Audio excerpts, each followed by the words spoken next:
If you've never bitten into a fragrant, vine-ripened, sun-warmed tomato harvested fresh from your own garden, you haven't tasted a real tomato. Fortunately, tomato plants are easy to grow, and they're one of the easiest plants to start indoors from seed. Here's how to grow your own tomatoes from seed to harvest. Plan to sow the seeds indoors about 6 weeks before your average last frost date. Begin by moistening a sterile seed starting mix, such as our germinating mix. Don't use garden soil, which often drains poorly and may harbor disease organisms. Add mix to the containers. Here, we're using our Grow Ease seed starter. Gently firm the mix to remove air pockets. Use your finger or a pencil to poke 2 holes per cell, each about a 1/4 inch deep. Planting 2 seeds per cell increases the likelihood that at least 1 seed per cell will germinate.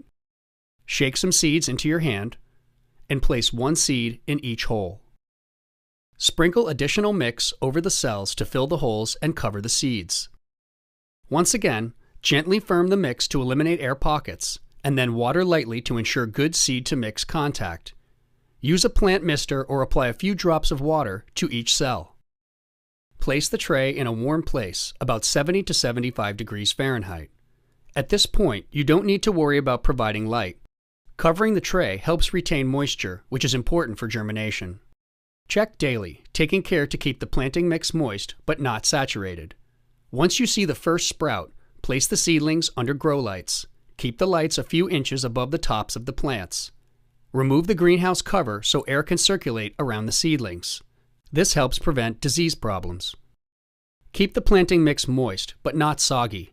A self-watering seed starter makes it easy. You fill the reservoir and it delivers water to the roots when they need it.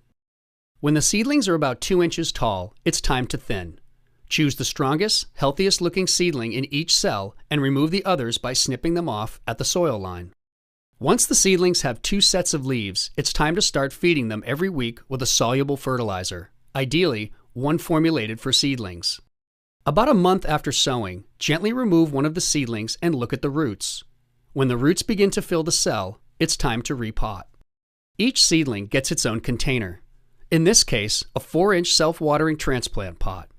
Place a thin layer of soil in the bottom of the pot and place the seedling in the pot. Fill the pot with moist planting mix. Unlike other types of seedlings, it's okay to bury the stem of a tomato plant. In fact, it's a good idea because the plant will grow roots along the buried stem. Water the planting mix and then place the seedlings back under the grow lights for a few more weeks of growth. This seedling was transplanted into a cow pot. These biodegradable pots can be planted right in the garden. Once all danger of frost is past, it's time to transplant your seedlings into the garden. If your seedlings are more than about a foot tall, it's best to plant them in a trench so you can bury the lower part of the stem. Begin by pinching off the lower branches and leaves. You want to avoid burying any of the foliage to prevent rot. Begin by digging a trench about 8 inches deep and 6 inches wide. Lay the plant on its side in the trench. Gently bend the stem so the top portion is above the soil line. Fill in the trench, firming the soil around the stem so it's upright. Water thoroughly and add a support. Here, we're using a tomato cage. Be prepared to protect the seedlings with a row cover like our garden quilt if a late frost threatens. Keep the plants watered and fertilized, and you'll be harvesting ripe tomatoes in about 2 months.